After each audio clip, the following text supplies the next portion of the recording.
the Class 3 girls at 400 meters will have all of 8 heats for this one, with the top 2 from each and the next 8 best times advancing to the semi-final round.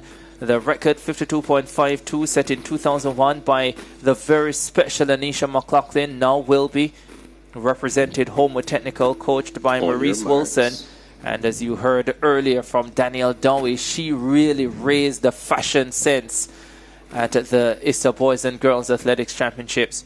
First heat, Akria Dickens of Mona in 2, Shamelia Anderson of St. Jago 3, Dervina Williams of Mount Alvernia 4, Shaneil Henry Hydel in 5, Gabrielle Lynch of Edunal in 6, Talia Honnigan of Manchester in 7, and Samoya Williams of Lacovia on the outside in lane number 8.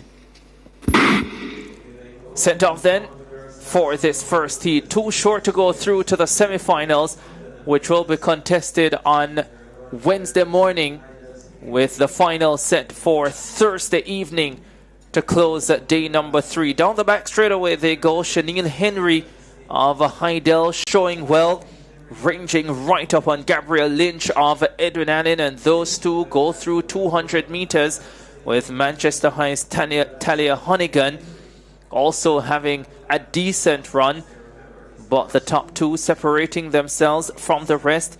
Henry of Hydel in 5, Lynch of Edwin Allen in 6, and now Shaneil Henry of Hydel looks nice and easy and composed down the home stretch.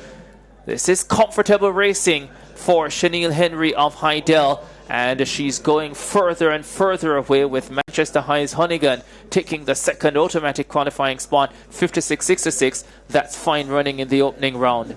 Yes, that's a very quick time for Henry of Hydel. Very assertive up front and composed running to take that first heat. Fastest time this season for her, and that's the thing with these Hydel girls, that's the thing with Corey Bennett. You know that these girls